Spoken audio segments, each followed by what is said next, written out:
بناء البيزنس. خلينا دلوقتي نعرف ان في فرق ما بين شركة ومشروع او بيزنس ومشروع. طيب ايه الفرق ما بينهم؟ البيزنس ليه بداية لكن ملهوش نهاية، لكن المشروع ليه بداية ونهاية. بمعنى انا هبني مشروع كومباوند سياحي، هبتدي من النهاردة وهيخلص المشروع كمان 2-3 فبالتالي من هنا المشروع ليه بداية ونهاية.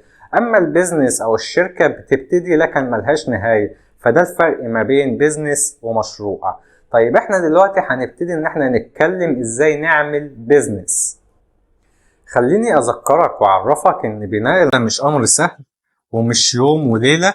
انا ببني حاجة للمستقبل، يعني هقعد اشتغل عليها ل10 و20 و30 و40 سنة كمان، وبعد كده يجي اولادي من بعدي يكملوا من الرحلة دي. فبالتالي من هنا لازم اهم صفة تكون عندك الصبر. مش ان انا ابتديت في مجال او اشتغلت عملت بيزنس واشتغلت فيه شوية قابلتني ترومبات شوية تحديات شوية مشاكل اللي هو الطبيعي اللي كده كده لازم هتقابلك، وكده كده انت داخل الطريق عارف ان ده هيقابلك.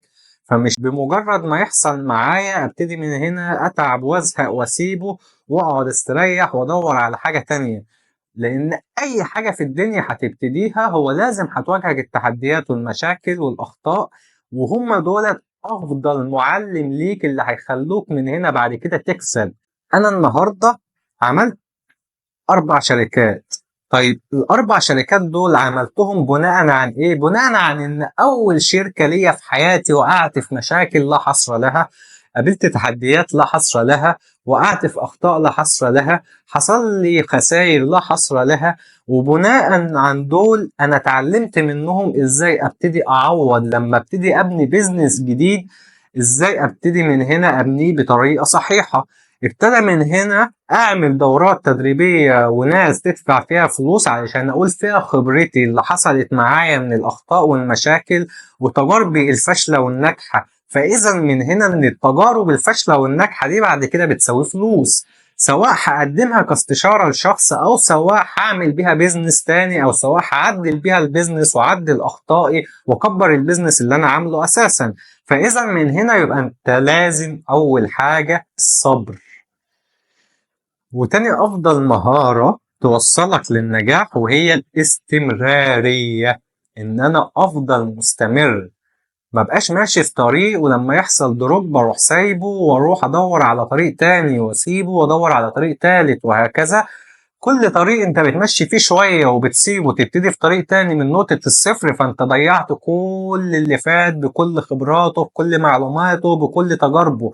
وهتخش تبتدي طريق جديد هتيجي تمشي فيه هتقابلك نفس الضربات والتحديات، هتيجي تقف تبتدي في طريق تالت هتلاقي نفسك عدت الوقت والسنين وانت موصلتش لأي حاجة. فإذا من هنا مهما يقابلني من مشاكل ومن تحديات ومن ضربات لازم استحملها وافضل مستمر واكمل. وابتدي من هنا تخيل ان الطريق بتاعك هو بالظبط زي الجيم، زي اللعبة.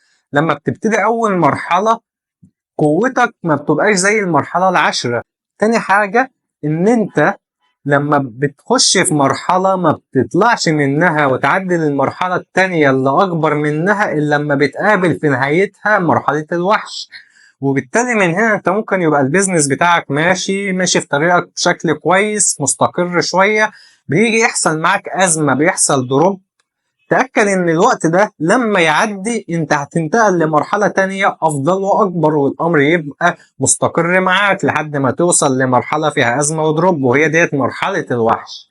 يبقى لازم من هنا توصل لمرحلة الوحش عشان تتنقل لمرحلة تانية، فلما يحصل معاك ازمة ما تنضغطش ما تقلقش ما تخافش ما تتشتتش، لان هي ديت اصلا بتبقى افضل مرحلة في طريقك لان هي هتنقلك لمرحلة تانية هتتعلم منها، هتزداد قوة هتزداد ثقة هتزداد مهارة هتتعلم فيها بشكل كبير جدا وهتتنقل لمرحلة تانية أكبر منها. فدول كانوا نصيحتي ليك في بداية الطريق وإنشاء البيزنس بتاعك.